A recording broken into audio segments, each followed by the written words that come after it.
Hundarraan caalta bultoo waaqayyooti fakkeenya hin qabdu Maariyaam qulqulleetti eenyu si madaala suuraadhaan guutamte dubartoota keessaa gooftichi filate.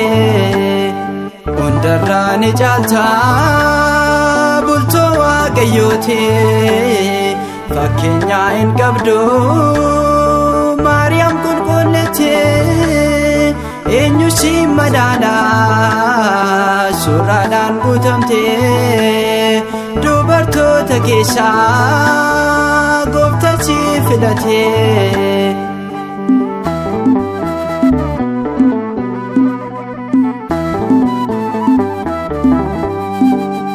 Maariyaam nuuf deesse ifa caalu uumamtoota keessaa omtuu si madaalu biqiltuu lalistuu Daawiti jireenyaa yaa ulee Haaroon hin qabdu fakkeenya. Hundarraan caalta bultoo waaqayyooti fakkeenya hin qabdu Maariyaam qulqulleetti eenyu si madaala suuraadhaan guutamte dubartoota keessaa gooftichi filate.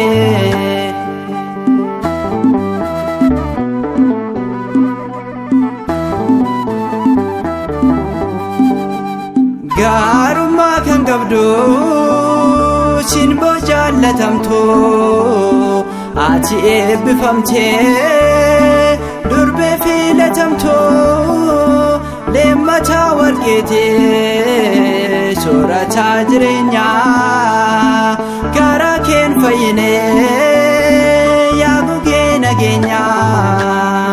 Hundarraan caalta bultoo waaqayyooti fakkeenya hin qabdu Maariyaam qulqulleetti eenyu si madaala suuraadhaan guutamte dubartoota keessaa gooftichi filate.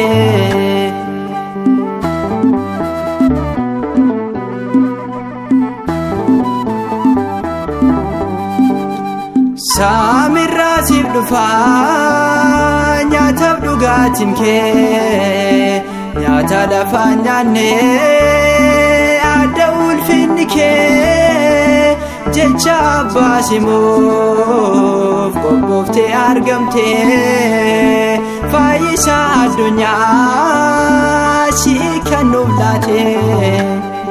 Hundarraan caalta bultoo waaqayyooti fakkeenya hin qabdu Maariyaam qulqulleetti eenyu si madaala suuraadhaan guutamte dubartoota keessaa gooftichi filate.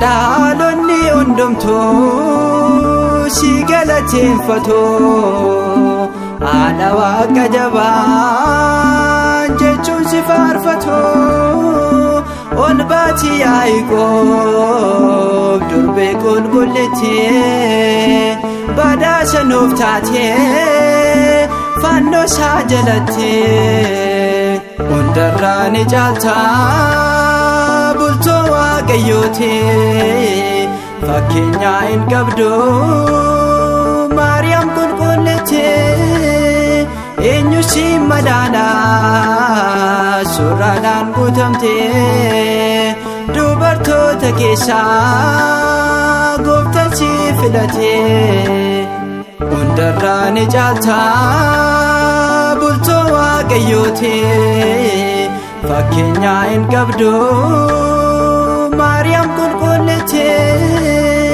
eenyu si madaala suuraadhaan guutamtee dubartoota keessaa Gooftaan si filatee